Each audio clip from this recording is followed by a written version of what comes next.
456। अच्छा, यहां मान के चलिए सबसे कम नंबर कौन लाए हैं? यहां में से 400 लाए होंगे। मैंने प्रैक्टिस का बात किया। मान के चले यहां सबसे ज्यादा नंबर किसी ने 450 लाया है, जितने को हम सम्मानित कर रहे हैं, और सबसे कम नंबर जिसने लाया उसका 400 है। ठीक है, बराबर है। अब मान के चले जिसको 399, उसको तो नहीं बुला पाए, तो क्या इसका मतलब वो कमजोर स्टूडेंट है? क्या वो बेकार स्टूडेंट है? क्या वो पढ़ता नहीं है? एक नंबर कम रह गया, इस मंच में वो नहीं आया, इसका मतलब एक दिन आपका प्रैक्टिस ज्यादा था, एक दिन आपके प्रैक्टिस ज्यादा था, और वही सवाल आपका परीक्षा में आ गया, और उस प्रैक्टिस से आप एक नंबर ज्यादा ले आए और आप अवार्ड के हकदार बने। Practice, this is practice. ऐसा थोड़ी है कि जो आपसे एक नंबर कम लाया वो बेकार है, नहीं, बस वो प्रैक्टिस एक दिन या 1 घंटा का कम रह गया आपसे, एक सवाल का प्रैक्टिस कम रह गया, बस एक सवाल का प्रैक्टिस जो आपने किया लेकिन उसने नहीं किया और परीक्षा में वो लिख नहीं पाया, बस एक सवाल का प्रैक्टिस, और आपसे 1 नंबर कम। अभी परीक्षा होगा, कोई भी परीक्षा होगा, जेपीएससी का होगा, नीट का होगा, नेट का होगा, यूपीएससी का होगा, जो पास करेंगे, मान के चलिए वो 250 से लाए, और जो 249 वाला वो फेल हो गया, यूपीएससी की परीक्षा वो निकाल नहीं पाए, बस 1 नंबर था। कारण क्या था? बस 1 घंटा का प्रैक्टिस। इसलिए प्रैक्टिस इंपॉर्टेंट है। आप प्रैक्टिस करिए, लगातार प्रैक्टिस करिए, प्रैक्टिस ही आपको मंजिल की ओर लेकर जाएगी। और प्रैक्टिस पर मोहम्मद अली बड़ी अच्छा कहते थे कि हमको बड़ा एलर्जी होता है प्रैक्टिस से। सबको होता है, आप भी झूठ मत बोलिए, हम लोग, अच्छा सबको होता है। जो लोग यहां बैठे हैं, एक बात बताइए, स्कूल जाने के टाइम अच्छा लगता था या रिटर्निंग के टाइम? सही सही बोलिएगा, रिटर्निंग के टाइम। प्रेयर की घंटी से ज्यादा मजा आता था छुट्टी की घंटी, ये सच्चाई है। प्रेयर की घंटी लगता है बाप प्रार्थना के लिए बुलाया जा रहा है, पहला घंटी शुरू होगा, अब 6 घंटा दिन में ब्लैक बोर्ड, टीचर, लेक्चर, और जैसे ही टन टन टन टन टन टन छुट्टी का घंटी, बैग उठा, चल अब फुटबॉल क्रिकेट खेला जाएगा। तो वही मोहम्मद अली कहते थे कि हमको बड़ा एलर्जी होता है, लेकिन हमको भी मालूम है कि आज अगर सामना कर लिए इन चीजों का, आज अगर सामना कर लिए इन परिस्थितियों का, तो एक दिन हम चैंपियन बनेंगे। तो आपको चैंपियन बनना है तो सामना करना होगा इन परिस्थितियों का। जिनको जिनको चैंपियन बनना है, आज की इस परिस्थितियों का सामना करना होगा, मुकाबला करना होगा। आप तैयार हैं? आप तैयार हैं प्यारे बच्चों? तैयार ही नोनी? हाँ, तैयार रही हो, ठीक हो भाई? ठीक है प्यारे बच्चों, हमारा अंतिम संदेश अपने जीवन का एक छोटा सा अनुभव के साथ, कि जब हम कतरास कॉलेज कतरासगढ़ से इंटर ऑफ साइंस की परीक्षा को पास किए थे, और उसके बाद हमने केमिस्ट्री ऑनर्स के साथ bachelor of science Rajganj degree college में एडमिशन लिया था, तो एक टाइम आया कि 1600 रुपये फॉर्म फिलअप या रजिस्ट्रेशन था, याद नहीं, आज से 15 साल पुराना किस्सा है। हम नहीं दे पाए तो घर में आए, अपनी माँ से कहा कि स्कूल में मास्टर मांग ले हो, 1500-1600 टका लाइक रहा लो, फॉर्म फिलअप भर रहा लो। तो माँ ने कहा कि अभी नरेगा का काम है, रानी थान में हम मिट्टी काट, वहाँ लोगों जो मिट्टी काटते हैं उनको पानी पिलाए हैं, तो मास्टर रोल वगैरह बन गया है, कुछ दिनों में हमारा पेमेंट आ जाएगा, आपको हम दे देंगे, हमारी माँ का कहना था।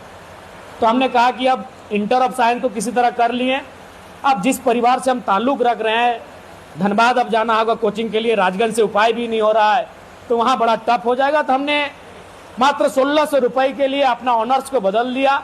उस दिन हमने केमिस्ट्री ऑनर्स 1 साल करने के बाद, एक परीक्षा के बाद हमने इंग्लिश ऑनर्स करा लिया।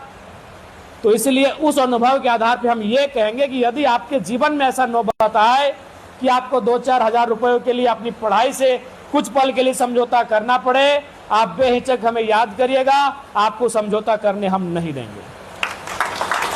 हम आपका 1-2 लाख मदद कर पाए या नहीं कर पाए, इसका हम गारंटी और आश्वासन नहीं देंगे, लेकिन मामूली अंतर से अगर आपकी पढ़ाई रुकने का सिचुएशन उत्पन्न हो जाए, आपको पढ़ने से पीछे होना पड़े यह बोलकर कि मेरी माँ, मेरे पिताजी मदद नहीं कर पाए, ट्यूशन की फी नहीं भर पाए, कॉलेज की फी नहीं भर पाए, तो जरूर याद करिएगा, हम यथासंभव आपके साथ खड़े रहेंगे। ये मेरे अंतिम वचन है, और ये मेरे जीवन का अनुभव भी रहा है, जब हमने केमिस्ट्री ऑनर्स से इंग्लिश ऑनर्स करवाया, और उसके बाद हम पीएचडी भी इंग्लिश से ही आए, और अभी भी हम आपके बीच as a an MLA plus as a scholar भी हैं। हम एक शोधार्थी भी हैं, आपकी तरह स्टूडेंट है, बस फर्क है कि आप 10वीं पास किए हैं, 12वीं पास किए हैं। 2-3 महीना में हमें लगता है हमारी PhD कंप्लीट हो जाएगी और जयराम कुमार महतो से हम डॉक्टर जयराम कुमार महतो के नाम से जाने भी जाएंगे। जबकि इस बात से, मेरे इस चीज़ से आप एक ये भी प्रेरणा ले सकते हैं, क्योंकि आज मेरी सैलरी 2,13,000 रुपये और ट्रेन का फ्री टिकट इतना है कि हम अपना खत्म नहीं होगा, हमको इतना हमको मिला है, आप लोग को चाहिए हम दे देंगे। यानी हर प्रकार की सुविधा, ट्रेन की सुविधा, एरोप्लेन की सुविधा, उसके बाद भी हम अपनी PhD को पूरा कर रहे हैं। जबकि लोग जानते हैं नौकरी लेने के बाद पढ़ाई छोड़ देते हैं कि अब नौकरी खातिर पढ़ा लिए है, नौकरी न करे खातिर पढ़ा लिए। लेकिन हमने इसलिए नहीं छोड़ा क्योंकि भैया आज हम विधायक हैं, पता नहीं आज से कई वर्षों बाद जब आपके बीच आएंगे तो उस समय आप सीनियर होंगे, आपके बच्चे भी होंगे, तो हो सके शायद उस समय हम एक्स MLA, अगर मंत्री भी रहे तो एक्स मिनिस्टर होंगे, लेकिन डॉक्टर जयराम महतो हम उस समय भी होंगे। डॉक्टर जयराम महतो एक्स नहीं होगा, एक्स MLA होगा, एक्स मिनिस्टर होगा, एक्स चीफ मिनिस्टर होगा, डॉक्टर जयराम महतो उस समय भी होगा।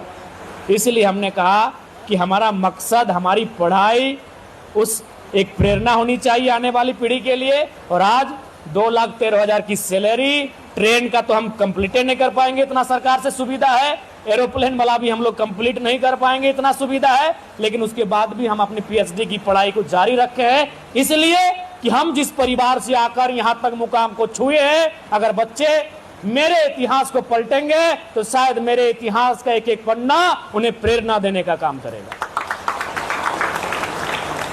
तो पुनः आपको ढेरों शुभकामनाएं, मन लगा के पढ़िए, अपने अपने किसी एक फील्ड में अपने आप को एक्सपर्ट बनाइए, अपने आप को नंबर 1 बनाइए। अगर ये बहन केमिस्ट्री में नंबर 1 है तो आप बहन इंग्लिश में नंबर 1 बन जाना, आप हिंदी साहित्य में नंबर 1 बन जाना, आप इतिहास में बन जाना, आप भूगोल में बन जाना। ये तय कर लीजिए कि एक फील्ड में हम इससे तो आगे रहेंगे, हम ये भी तय कर लेंगे कि एक फील्ड में हम उससे तो आगे रहेंगे।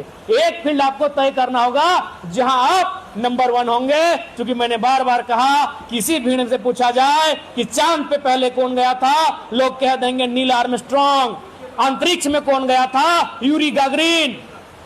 हिमालय की ऊंची चोटी माउंट एवरेस्ट पे कौन गया था, एडमंड हिलेरी तेनसिंग। नंबर 2 पर कौन गया था, नहीं जानते हैं, आप भी नहीं जानते हैं, हम भी नहीं जानते हैं। इसका सीधा सा उदाहरण है, नंबर 2 को दुनिया नहीं याद करती है, नहीं याद करती है, बिल्कुल भुला देती है। अब आपको तय करना